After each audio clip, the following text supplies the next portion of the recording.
Kalena dhammat sawanang etamang kalamutamang. Dhammapada merupakan bagian kecil dari kitab Tipitaka, kitab suci umat Buddha.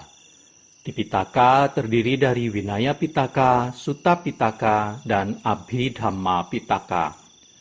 Dhammapada merupakan kitab kedua dari kitab Khuddaka Nikaya. Khuddaka Nikaya sendiri merupakan kitab kelima dari Sutta Pitaka. Dhammapada berbentuk syair yang disabdakan oleh Buddha Gautama. Seluruhnya berjumlah 423 bait yang terbagi dalam 23 kelompok atau waga. Dari sisi jumlah halaman, Dhammapada hanya berjumlah 0,35% dari total seluruh halaman kitab suci Tipitaka. Namun, Dhammapada dapat dikatakan merupakan kitab bagian dari Tipitaka yang paling populer, syarat dengan makna, dan berisi ringkasan ajaran Buddha. Penuturan syair Dhammapada di video ini ditujukan untuk kita renungkan. Penuturan bahasa Palinya bukan sebagai sarana pembelajaran pengucapan bahasa Pali yang benar. Meskipun demikian, penutur tetap berusaha sesuai kemampuannya untuk mengikuti aturan pengucapan menurut tata bahasa Pali. Namun dengan segala kerendahan hati, penutur memohon maaf atas kesalahan yang terjadi, baik dalam pengucapan maupun dalam pelantunan bahasa Pali dari bait-bait Dhammapada ini. Dalam satu video akan dituturkan satu bait bahasa Pali Dhammapada beserta artinya dan kisah latar belakang kejadian mengapa Buddha Gautama membabarkan bait Dhammapada tersebut.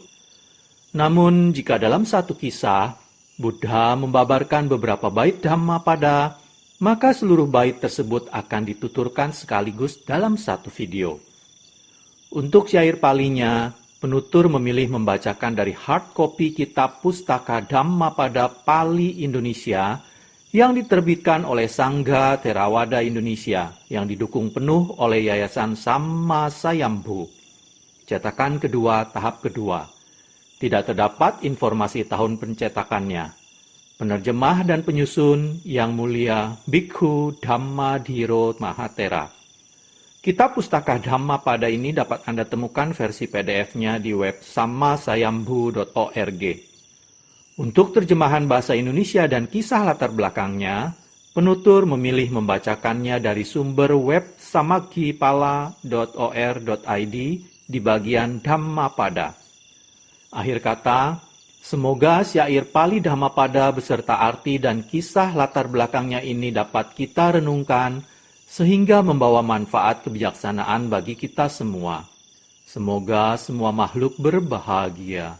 Sadhu, sadhu, sadhu. Terima kasih. Namo tassa bhagavato arahato samma sambuddhassa. Namo tassa bhagavato arahato samma sambuddhassa. Namo tassa bhagavato arahato samma sambuddhassa. Pembacaan bait-bait Dhammapada beserta arti dan kisah latar belakang dibabarkannya bait tersebut oleh Buddha Gautama. Dandawagga, kelompok bait tentang hukuman. Bait 141.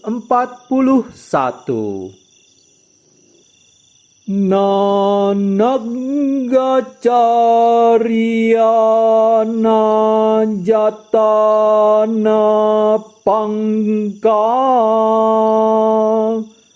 Nana saka tandila saikawa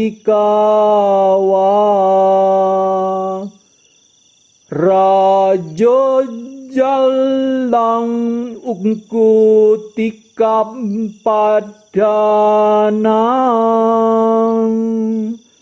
Soden timat cang awitinakan kang.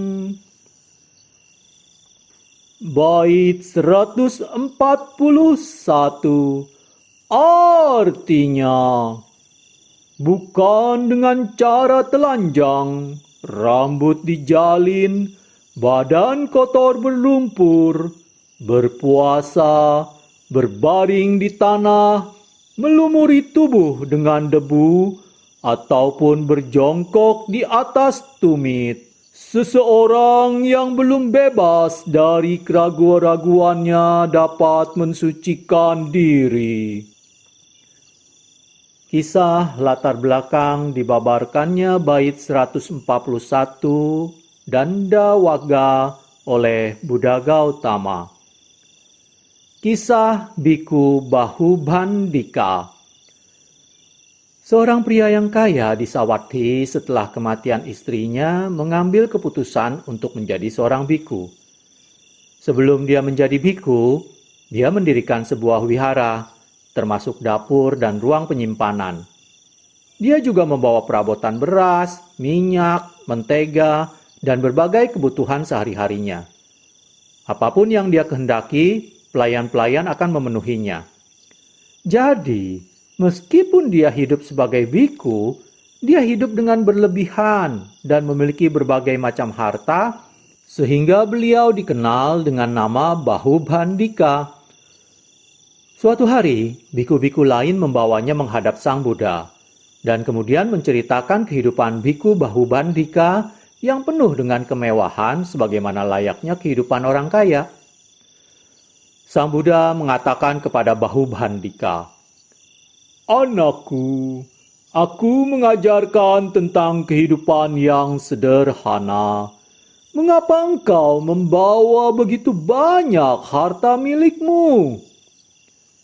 Ketika mendapat teguran ini, dia marah dan berkata, "Bante, aku akan hidup sebagaimana kehendakmu." Kemudian dia melepas dan membuang jubah atasnya.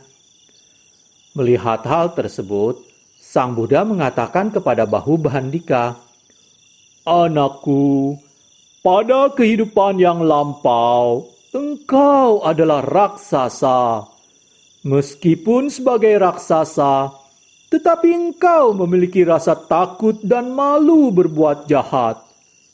Akan tetapi sekarang, engkau menjadi biku dalam ajaranku. Mengapa engkau membuang semua rasa malu dan takut berbuat jahat itu?" Mendengar kata-kata itu, dia menjadi sadar akan kesalahannya. Rasa malu dan takutnya muncul kembali.